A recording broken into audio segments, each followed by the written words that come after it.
Salut tout le monde, bienvenue sur Tom et Rob et aujourd'hui on va récapituler l'année 2016 chez Apple.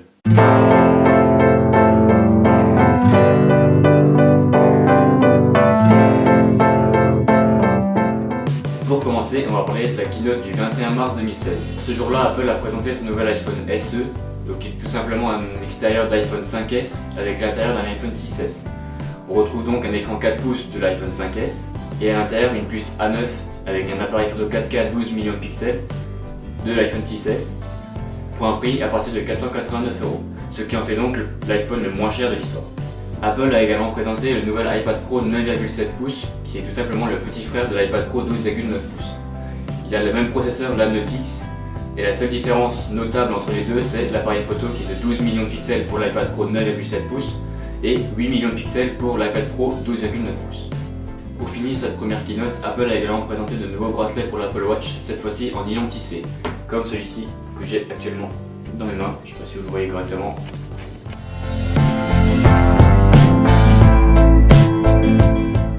Le 13 juin 2016, Apple a présenté sa WWDC annuelle, qui est donc la conférence des développeurs.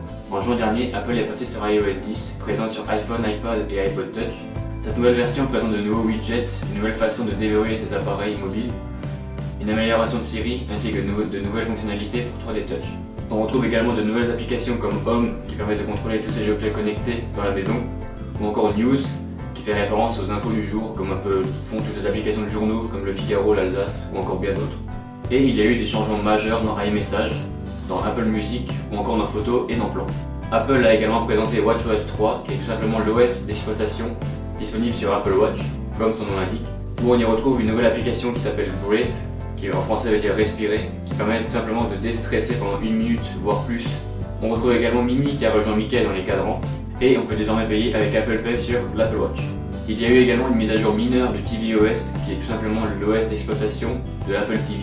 Et enfin, il y a eu une grosse mise à jour au niveau des ordinateurs, avec OS X qui passe désormais à macOS. Ce nouveau macOS s'appelle donc macOS Sierra, et inclut donc l'arrivée de Siri sur Mac, la fonctionnalité Picture in Picture qui permet de faire quelque chose et en même temps de regarder une petite vidéo dans un coin de l'écran, que ce soit en haut à gauche ou à droite, ou bien en bas à gauche ou à droite, et le copier-coller entre iPhone et Mac, qui consiste simplement à copier quelque chose sur son iPhone et à faire simplement coller sur le Mac et la phrase apparaît.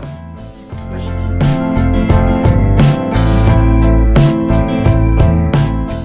La grosse keynote pour Apple est arrivée le 7 septembre 2016. Celle-ci a donc présenté les nouveaux iPhone 7 et iPhone 7 Plus, où on n'a pas remarqué de grands changements au niveau du design. Contrairement aux autres années où entre l'iPhone 5 et l'iPhone 6, il y a eu un grand changement au niveau du design, ce ne fut pas le cas cette année.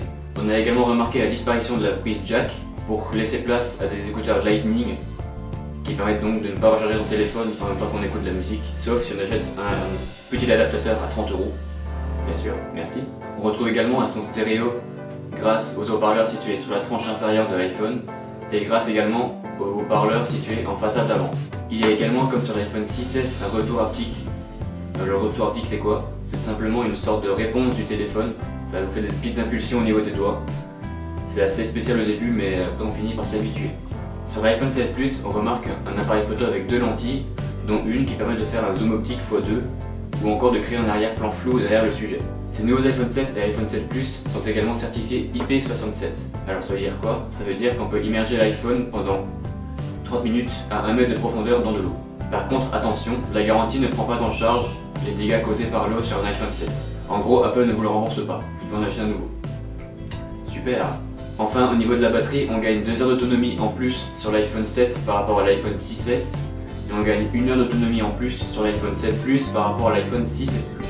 Apple a également présenté sa nouvelle Apple Watch qui s'appelle simplement Apple Watch Série 2, qui a exactement le même design que l'Apple Watch Série 1, où on retrouve simplement un GPS intégré à la montre pour éviter d'avoir à utiliser le GPS de son iPhone.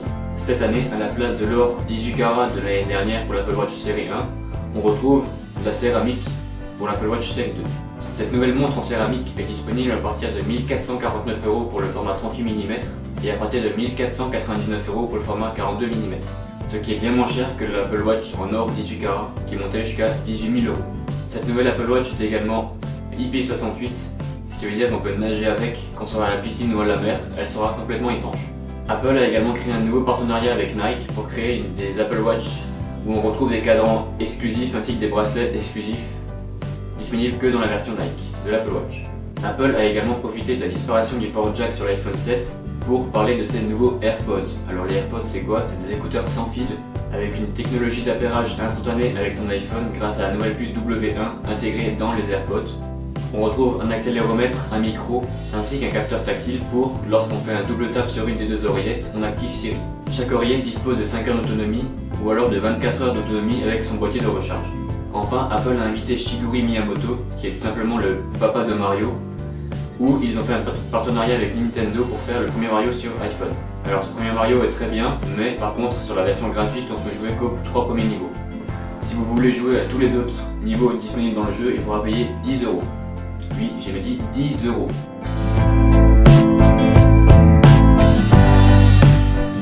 Pour finir l'année en beauté, Apple a présenté sa dernière keynote de l'année le 27 octobre 2016, baptisée Hello Again. Lors de cette keynote, Apple a présenté ses tout nouveaux MacBook Pro Retina 13 pouces et 15 pouces, qui sont bien évidemment plus fins, plus légers, plus puissants que les autres années. Mais l'innovation majeure de ces MacBooks est simplement la Touch Bar. Alors la Touch Bar c'est une petite barre tactile OLED qui remplace la touche des fonctions présentes sur les claviers classiques. La Touch Bar permet d'accéder de façon plus intuitive aux fonctions de base comme le volume, la luminosité de l'écran ou encore les emojis quand on écrit un message. Tout ce qui apparaît sur la Touch Bar s'adapte à l'application ouverte ou encore l'utilisation sur le Mac. Mais pour le moment, elles ne sont pas encore toutes compatibles Touch Bar, sauf les applications natives de Apple. Tout à droite de la Touch Bar, on retrouve également un capteur d'empreinte Touch ID de deuxième génération comme on retrouve sur l'iPhone 6s ou l'iPhone 7 pour tout simplement déverrouiller son Mac ou alors payer avec Apple Pay.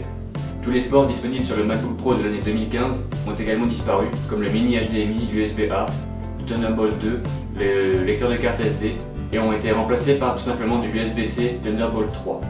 On retrouve 2 ports d'USB-C sur le modèle 13 pouces et 4 ports sur le modèle 15 pouces. Le MacBook Pro a également laissé de côté le chargeur MagSafe, qui était un chargeur aimanté permettant de ne pas faire tomber le Mac lorsque le câble était accroché quelque part. Apple a également supprimé le bruit de démarrage mythique du Mac, ainsi que la pomme qui s'allume à l'arrière de l'écran, ce qui est bien dommage à mon avis. On retrouve un trackpad agrandi, même beaucoup agrandi par rapport au modèle de 2015, ainsi qu'un nouveau clavier en modèle papillon, qui est plus fin, plus léger avec une course plus rapide.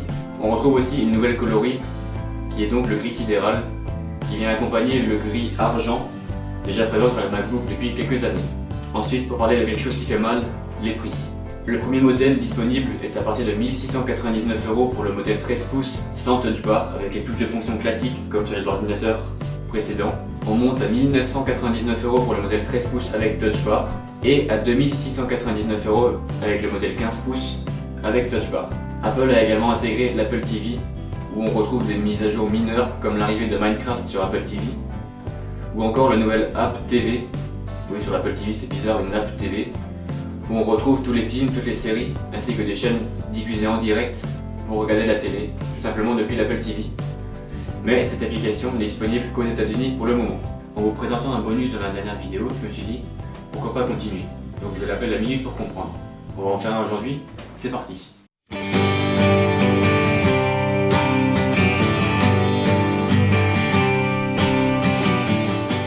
Quelle est la différence entre le hardware et le software?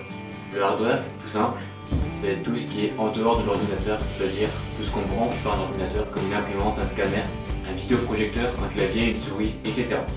Le software veut tout simplement dire logiciel informatique. C'est tout ce qui est dans l'ordinateur, comme par exemple macOS, Windows ou encore des logiciels de traitement comme Word ou encore Google Chrome. Voilà, alors si cette vidéo vous a plu, n'hésitez pas à laisser un petit pouce bleu ou encore à vous abonner à la chaîne. Tous les liens sont dans la description de la vidéo. Moi je vous dis à la prochaine pour une nouvelle vidéo. Ciao!